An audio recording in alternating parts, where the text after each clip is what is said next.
Արեգա Հովսեփյանին։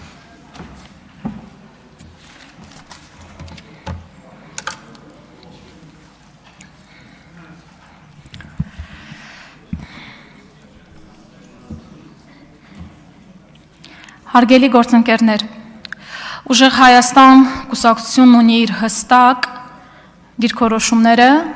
կառավարության քաղաքականության վերաբերյալ սեփական գնահատականը, իշխանության հետ սկզբունքային տարաձայնություններ բազմաթիվ կարևորագույն հարցերում։ Ես չեմ պատրաստվում թաքցնել այդ տարաձայնությունները, ավելին, ես անձամբ ունեմ ձեզ հետ սկզբունքային արժեհամակարգային տարբերություններ։ Միևնույն ժամանակ համոզված եմ, որ մեկ այլ սկզբունքային հարց ևս գոյություն ունի, երբ խոսքը Հայաստանի Հանրապետության ազգային շահերի մասին է։ Պետական պատասխանատվությունը պետք է մշտապես գերակայի։ Հենց այս դիրքորոշումն եմ որդեգրել, երբ որոշել եմ առհասարակ մուտք գործել այս շենք, որովհետև հենց այս դիրքորոշումն է նաև մեր խմբակցության դիրքորոշումը։ Համոզված եմ, որ հանձնաժողովը չպետք է դառնա խորհրդարանում գործադիր իշխանության շարունակություն,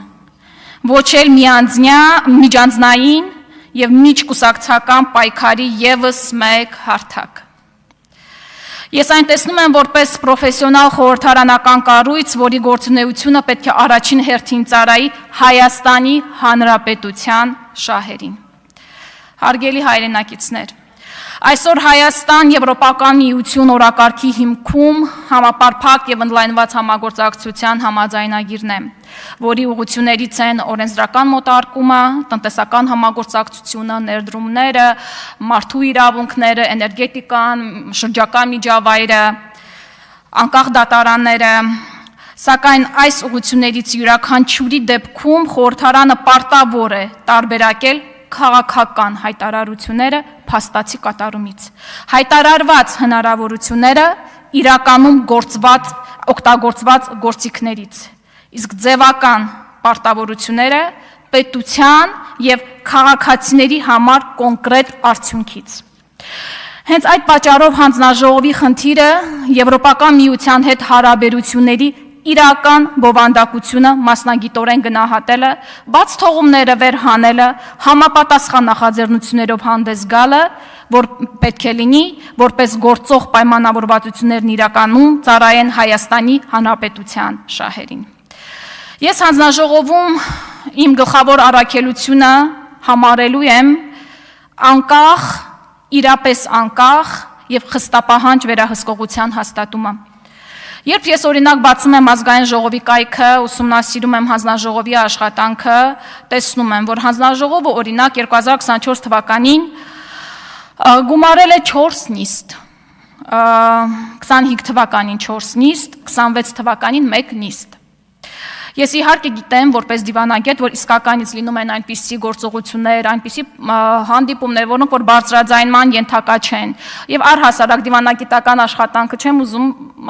ինչ-որտեղ նաև անշնորհակալ գործ կարող է լինել, որտեղ շատ գործ արվում է ընդերքում, բայց վերևը չի երևում։ Եվ մարդիկ քեզ այնց պահանջ են ներկայացնում, ուր է աշխատանքը, բայց առաջինը չես կարող ասել դիվանագիտական ծառայությունից ելնելով քո համապատասխան, եւ երկրորդը կարող ես խաթարել որոշակի գործընթացների։ Եվ այնուամենայնիվ ես մտածում եմ, որ եթե հնարավորություն ընձեռվի այս հանձնաժողովի նախագահությունը ստանձնել, ինձ նախորդողները մեծահոգաբար ինձ կներկայացնեն այն աշխատանքները, որոնք որ իրականացվել, բայց չի բարձրաձայնվել, որպեսզի շարունակենք դրա ինստիտուցիոնալ շարունակականությունը։ Բայց այս օրով առնվազն ժողովրդին հանրային կերպով տեսանելի չի, եւ եթե իրերը կոչենք իրենց անուններով, փաստացի պասիվ գործունեություն կարող են գնահատել որպես։ Կառավարության ես նաև կարծում եմ, որ մենք, եթե հնարավորություն ընձեռվի փոխելու այդ աշխատելավոճը, պետք է նաև որդեգրենք հաշվետվողականության մեթոդաբանությունը։ Հանձնաժողովը այլևս չպիտի լինի գործադիրի կցորդը, այլ պիտի լինի այն կառույցը, որը քայլ առ քայլ, հոդված առ հոդված ստուգելու է կառավարության ստանձնած պարտավորությունների կատարման ընթացքը։ Կառավարությունը պետք է պատրաստ լինի, որ հանձնաժողովը տալու է բարդ, անհարմար հարցեր, բայց մասնագիտական իհարկե։ Ես սա պարզապես որպես որդեգրելիք մոտեցում չեմ ասում, այլ այս մոտեցումը բխելու է իշխանությունների տարանջատման սկզբունքից, որի գոյությունը Հայաստանում այսօր ցավոք կասկածների տեղիք է տալիս։ Սիրելի հայրենակիցներ, եվրոպական ինտեգրումը ոչ իշխանության, ոչ էլ ընդդիմության օրակարգը չի կարող լինել։ Այն Հայաստանի Հանրապետության օրակարգը պետք է լինի, եթե գործադիրի քաղաքականության մեջ լինի հստակ որոշում։ Այդ որոշումն էլ պետք է լինի հիմնված Հայաստանի շահի պրոֆեսիոնալ խորը համապարփակ վերլուծության վրա։ Սա ճաշակի լոզունգների հարց չի կարող լինել։ Այսօր Հայաստանի եւ Եվրոպական միության հարաբերությունները նկատելիորեն ակտիվացել են, անհերքելի է։ Արձանագրենք նաեւ, որ դուք ստացել եք անցած տասնամյակների ընթացքում ձևավորված Հայաստան-Եվրամիություն համագործակցության տրամաբանության մեջ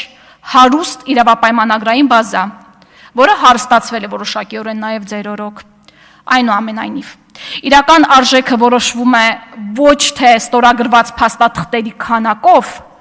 այլ դրանց կատարման մակարդակով եւ Հայաստանի Հանրապետության համար գործնական արդյունքով։ Ավելի պարզ արտահայտվեմ, մեր պարզ քաղաքացու կյանքում ինչ է փոխվում մեր ստորագրած փաստաթղթերից, մեր գործուղումներից, մեր հանդիպումներից, մեր պարզ քաղաքացու կյանքում ինչ որակական փոփոխություններ են բերում դրանք։ Այս հարցերին պետք է պատասխանենք եւ սրան պետք է ձգտենք։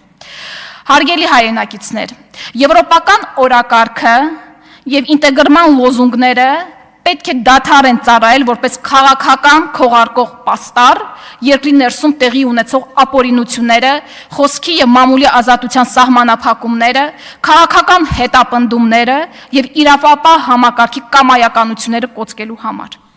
Եվրոպական բարձրագույն կառույցները հռչակում, իսկ մարդու հիմնարար իրավունքներին եւ ազատություններին վերաբերող կոնվենցիաները ամրագրում են, որ մարդու հիմնարար իրավունքները բացարձակ են,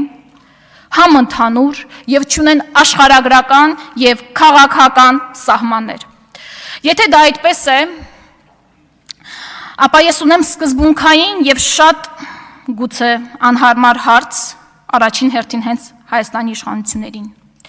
Ինչու այդ համընդհանուր իրավունքները չպիտի վերաբերեն արցախահայերին։ Ոչ մի սուբյեկտ չի կարող իր քաղաքական մոտեցումների հիմքով չեղարկել միջազգային իրավունքի սկզբունքներն ու կարգավորումները։ Պարզ ասած, մենք իրավունք չունենք չհարգելու մարդու իրավունքները։ Իրավունք չունենք հրաժարվելու միջազգային պայմանագրերով ստանձնած մեր պարտավորություններից։ Քաղաքացիական եւ քաղաքական իրավունքների միջազգային դաշնագրի 12-րդ հոդվածը ճանաչում է սեփական երկիր վերադառնալու յուրաքանչյուր անձի անքակտելի իրավունքը։ Այս իրավունքը կախված չէ անձի քաղաքացիությունից, այլ տվյալ երկրի, հողի, մշակույթի եւ հիշողության հետ ունեցած անհատի խորը եւ տևական կապի արկայությունից։ Այս իրավունքը չի պատկանում պետություններին, այն պատկանում է մարդկանց, անհատներին։ Որևէ իշխանություն անգործության կամ հրաժարման միջոցով չի կարող այդ իրավունքի տերերին զրկել դրանից։ Արցախահայերի հարցը սահմանների եւ տարածքների հարց չէ, այլ մարդու իրավունքների համընդհանրության եւ այդ սկզբունքի պաշտպան համարվող պետությունների հեղինակության հարց։ Հարգելի հայրենակիցներ, ի վերջո ձեզ հետ պետք է խոսեն անկեղծ, պետք է խոսեն պարզ։ Եվրոպական համագործակցությունը, եվրոպական ինտեգրումը եւ եվրոպական միության անդամակցությունը փոխկապակցված, բայց նույնական չեն։ Այս գործընթացներից յուրաքանչյուրն ունի իր քաղաքական, տնտեսական եւ իրավական հետևանքները, որոնք կարող են լինել ինչպես դրական, այնպես էլ բացասական։ Գործընթացներից յուրաքանչյուրը պահանջում է մասնագիտական եւ պատասխանատու մոտեցում, վերլուծություն հիմնված բացառապես Հայաստանի ազգային շահերի վրա։ Հարգելի հայրենակիցներ, Եվրոպական ինտեգրումը նախ եւ առաջ պիտի ընկալվի որպես մեր երկրում տարբեր ոլորտների եւ ինստիտուտների արդիականացման հնարավորություն։ Նորից առանցքը պահելով մեր քաղաքացիների առօրյա կյանքի որակական փոփոխությունը։ Մենք հաճախ ենք խոսում աշխարհաքաղաքականության մասին, սակայն քաղաքացու համար եվրոպական ինտեգրումը պետք է ունենա շատ ավելի կոնկրետ բովանդակություն, պետական ինստիտուտների որակ, իրավունքի գերակայություն եւ միատեսակ կիրառում, կանխատեսելի կանոններ, մրցունակ տնտեսություն։ Ոչ արճակատում, հանուն արճակատման, ոչ էլ քաղաքական ներկայացումներ, այլ խորհրդարանի բնականon ինստիտուցիոնալ գործառույթ, սա պիտի լինի մեր աշխատելավոճը։ Հանձնաժողովը կարող է դառնալ անկախ եւ պահանջկոտ խորհրդարանական վերահսկողության լրացուցիչ երաշխիք։ Հարգելի հայրենակիցներ, Եվրոպական միության հետ հարաբերությունների ընդլայնումը համապատասխանում է Հայաստանի հնարավորությունների դիվերսիֆիկացման նպատակին։ Հայաստանի պես աշխարհագրորեն փոքր պետությունների համար մեծ է ռիսկերի հավանականությունը մեկ շուկայից, մեկ տրանսպորտային ուղուց, էներգիայի մեկ աղբյուրից, ներդրումների մեկ աղբյուրից չափազանց մեծ կախվածություն ունենալը։ Սակայն ցանկանում եմ ընդգծել, կարևոր մի հանգամանք, որ դիվերսիֆիկացումը չպետք է նշանակի մեկ կախվածության փոփոխություն մեկ այլ կախվածությամբ։ Դրա իմաստը ճիշտ հակառակն է։ Դիվերսիֆիկացումը պետք է ընդլայնի Հայաստանի Հանրապետության հնարավորությունների եւ ինքնուրույն որոշումների տարածքը։ Մենք ունենք տնտեսական դիվերսիֆիկացիայի խնդիր,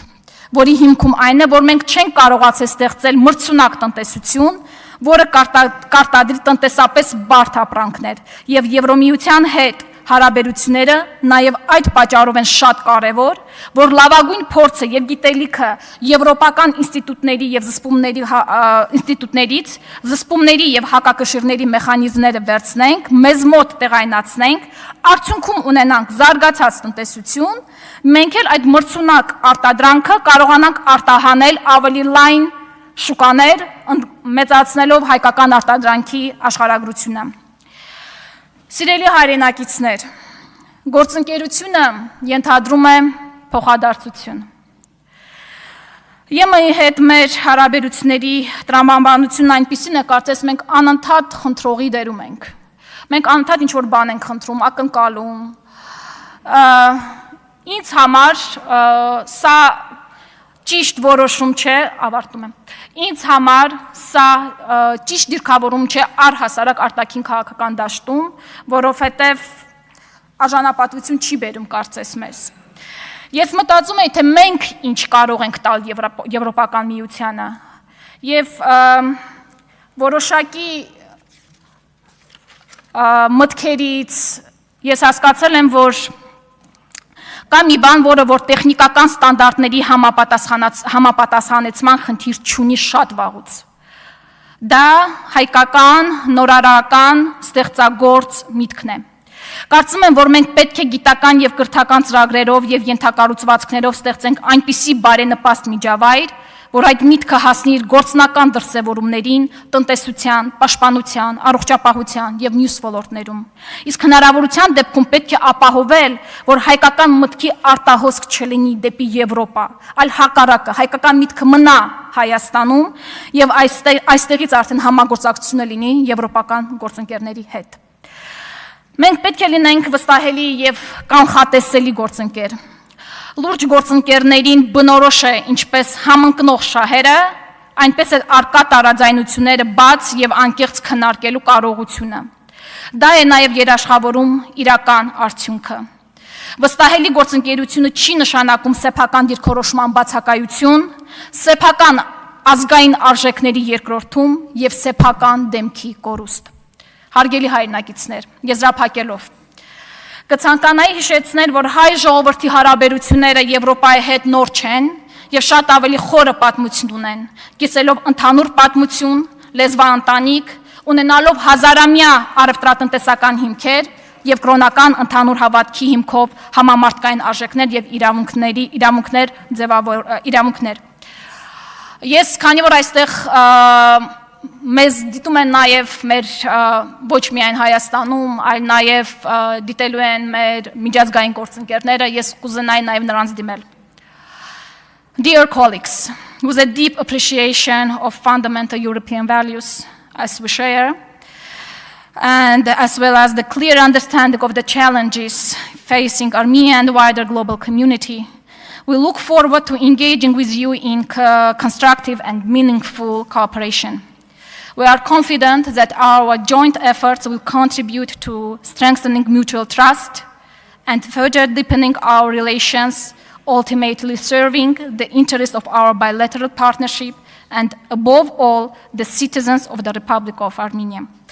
Իսկապես մենք պատրաստ ենք համագործակցելու, պատրաստ ենք մեր դիրքորոշումները ներկայացնելու նաև մեր միջազգային գործընկերներին եւ հիմա էլ ես պատրաստ եմ իհարկե լսել ձեր հարցերը, բայց կարծես դրա ժամանակը արդեն չկա։ Շնորհակալ եմ։ Շնորհակալություն, հարցերի համար հերթագրումը կլինի վաղը առավոտյան, իսկ այսօր նիստը ավարտեցինք, մինչ վաղը ժամը 10:00-ը։